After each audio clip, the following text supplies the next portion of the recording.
Okay, so now that you've kind of decided what your business that you're going to operate, we have looked at different names of our company. We're going to make the fun part. This is my favorite part, is designing your logo, because then you can kind of start to see things start to come alive.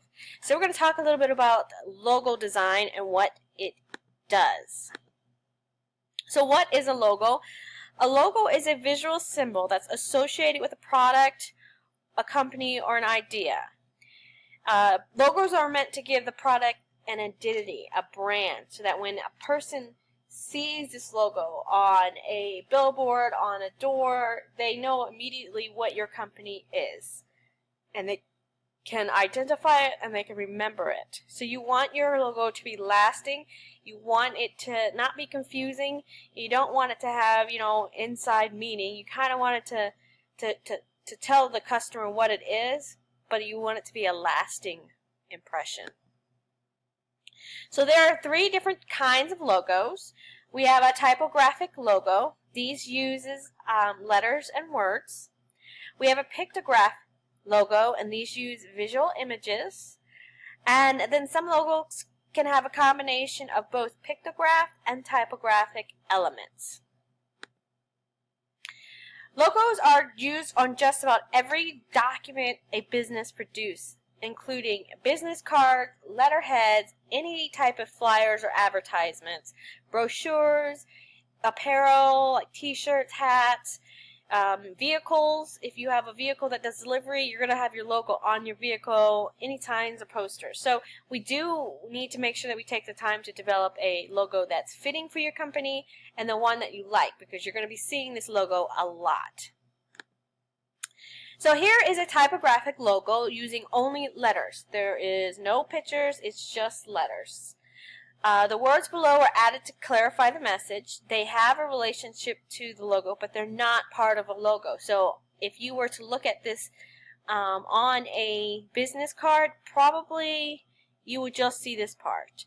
Or on the top of the letterhead or an envelope from this company, you probably just see this part. This here just shows the message. It clarifies it so that people know what ORA stands for. So it's Oxford Research Archive. Here's a typographic logo that is a word, and they actually use the word to make a design. So you can see how it kind of, took out letters. You still see area, but, they kind of took things out and made spaces in some areas. Here's a pictograph logo that uses a symbolic shape. So we have a star and kind of whooshing lines around there that shows movement. And we do have the logo here. This one's a combination because it does have sports there. But if it did not have sports, it would be a true pictographic logo, and it just shows that. For instance, if I was to show you the Nike swoosh, you would know exactly what I'm talking about, because that is a logo that's a pictographic logo that has been branded and branded well, and you don't even need to have any words underneath to understand what it means. Here's a pictographic logo that uses an image. So you have a little dog in the cross. The cross stands for hospital or rescue.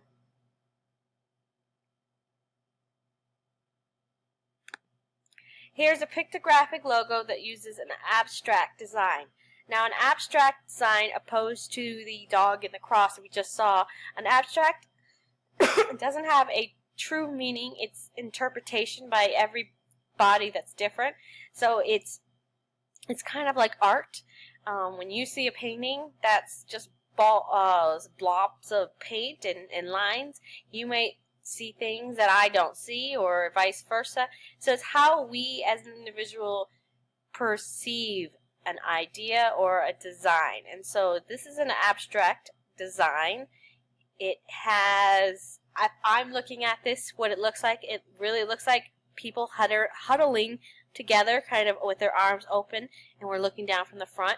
But, you might say something different.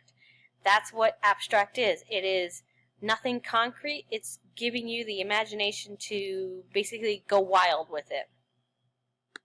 I really see people there, though. Alright, so the next one that we have is a combination logo that uses images and text. So this one has the OK sign that's like an O, and it's combined with UCH. So it's ouch. Now, I showed you some good logos, some very clever, cute logos. I'm going to show you some don'ts. And we want to avoid these pitfalls, and I apologize, some of these are very crude, but when you're looking at it abstractly, this is probably not what the original owner intended for you to see, but abstract, it's very crude in some of them, so I apologize in advance, but you want to see some of the things that you want to avoid when developing your own logo. So, think about it first. We have maple syrup here. That is the state of Vermont. And when you are getting maple syrup out of a tree, you tap into it with a little spigot, and the maple syrup drips out. I'm just going to leave it as that. Then we have a sunrise sushi. The concept of the sun rising behind this little tea house in Japan, if you've ever seen a little Japanese tea house, they have this little arched, adorable little roofs, and the sun is rising behind it. Well, it doesn't look like that the more you stare at it, so you want to be careful with some of your designs. Sometimes less is more. Here's another bad example of a bad logo. Too much going on. Now these may be some very interesting graphics, but they make for very bad logos. So for instance, the sun-kissed here, and they still use them on the cans. I see them all the time. It's very confusing. It's very loud. There's a lot going on. And so it's hard for you to kind of concentrate on what you're looking at. It's not clean. It's not crisp. And if we were to put that on a business card, it would just look like a mess. Even when viewed at this large size, it's still hard to read. So think about how printing this on promotional items like a pen would be for the sun-kiss. You wouldn't see anything. The Starbucks, again, there's just a lot going on. It is a very famous, popular logo, but even today, the ones you get on your cups is a little bit more toned down than what this is right here. Down here at the bottom, we have DeSoto Sports. Again, think about how you would print this on a pen.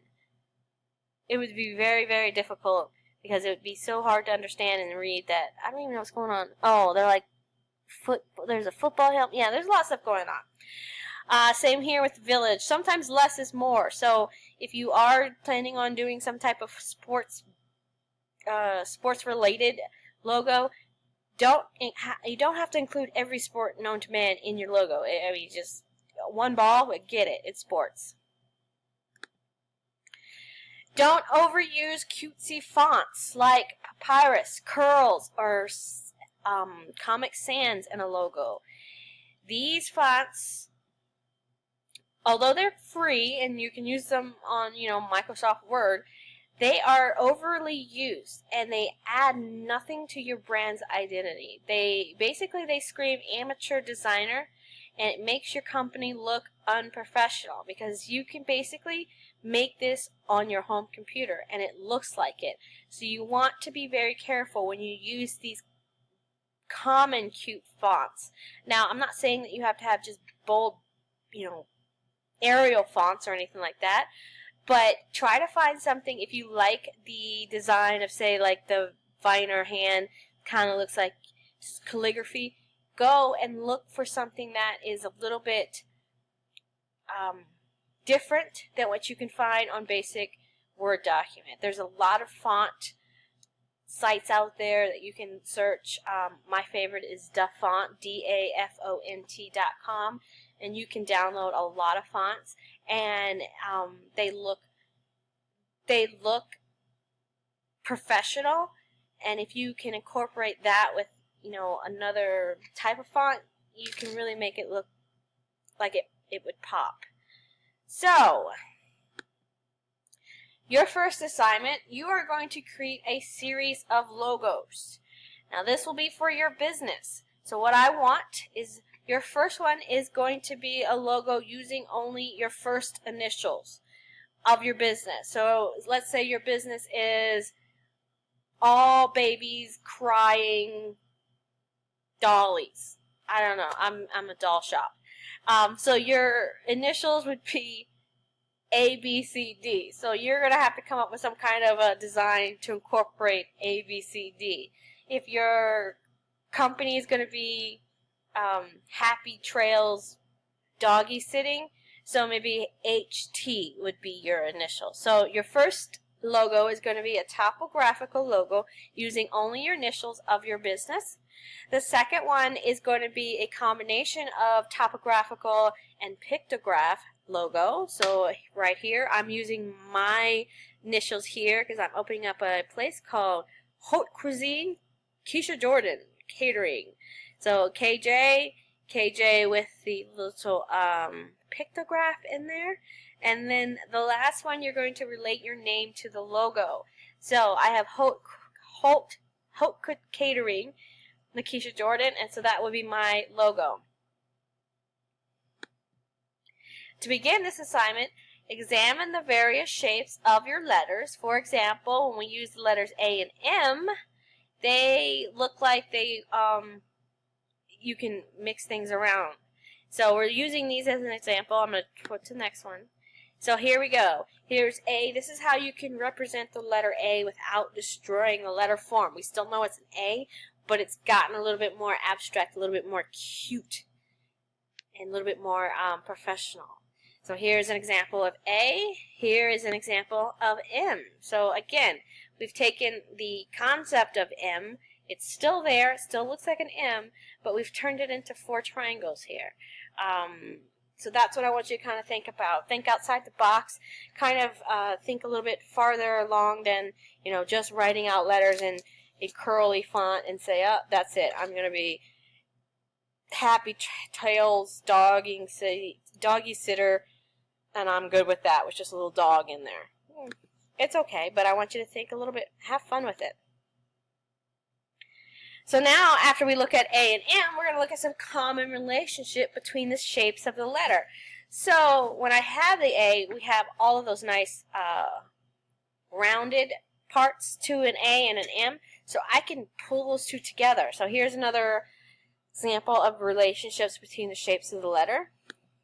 Again, you have your A in the triangle right there and the M inside. So again, you're just kind of playing around with it. You may not like any of these. Oh, this is cute. It's like a little house. But you might find that you can be a little bit more creative with it. And so that you do have, when you do just the pictograph or the typograph, it's abstract. And it looks professional. It looks pretty cool. It looks more than just a Sharpie on a white piece of paper.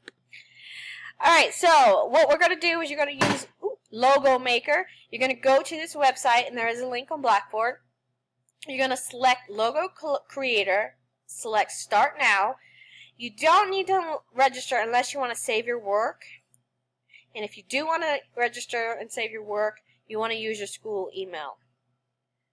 What you will end up doing is after you design your logo, you're going to screenshot all your logos. So I'll show you how to do that. So you don't really technically need to be registered, but if you don't think you're going to get done in one sitting, you probably want to register, because then once you shut down, you're going to lose everything that you've created. Alright, when a designer is creating a logo, there are many things that need to be considered other than its visual appearance. Your logo must meet these following criteria in order to be a quality logo. It has to be readable. It has to represent the spirit of the product. And the product is you that you're selling. You're selling your business. So if you are a babysitting business, if you are dog walking business, lawn mowing business, how does this logo represent the spirit of the product? The logo should be able to be a good logo even if it's, on the side of a tall building or if it's on the side of a small pen. It needs to work both large and small. It needs to be able to work in both black and white and color. And it needs to be able to work in a pattern. So what we're going to do is we're going to look at some quality logos that are readable.